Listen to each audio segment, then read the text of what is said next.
Well, I think the first thing that we all need to recognize in the story is that this is what Israel does. This is what Israel has always done. Now, I have not yet seen any reports where the typical Israeli response is one of, quote-unquote, forceful denial, as happens whenever news surfaces that Israel has been spying on important American officials. But I think it's safe to say that it'll just be a matter of time before they do this. I think that the most important thing that we need to recognize about this is that this is how Israel controls American politicians.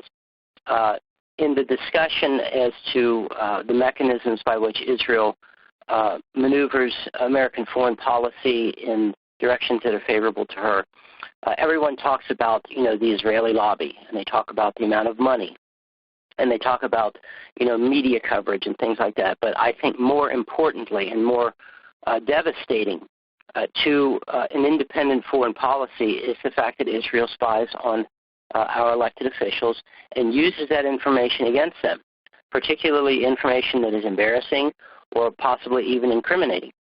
I remember reading just about a week ago a story that came out in the Israeli press discussing a new book that had just been written involving Bill Clinton when he was president. And in that book, it was revealed that Benjamin Netanyahu offered Bill Clinton to keep the news about his affair with Monica Lewinsky quiet if Bill Clinton would agree to release the Jewish-American spy Jonathan Pollard. Now, of course, this is taking place 20 years ago, but the list of instances where Israel has done similar things literally are a mile long.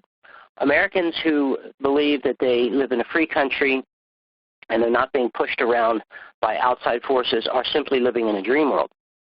America is not the superpower that Americans would like them to believe, because at the end of the day, we have politicians who will bow before Israel because they fear the information that Israel's intelligence services have gathered on them.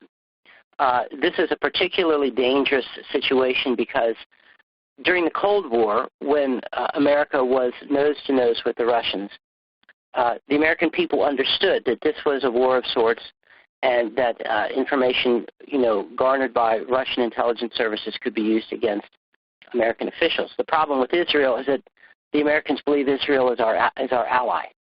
So therefore, Israelis get a pass. They are allowed to do things that other countries would never be allowed to do within the borders of the United States. And all of this under the illusion that Israel is somehow a friend of America. And Israel isn't. Israel is the most dangerous enemy that not just America but the entire world has ever faced. And as I just said, what makes her so dangerous is that she's able to continue on this very silent war against the American people under the cover of friendship.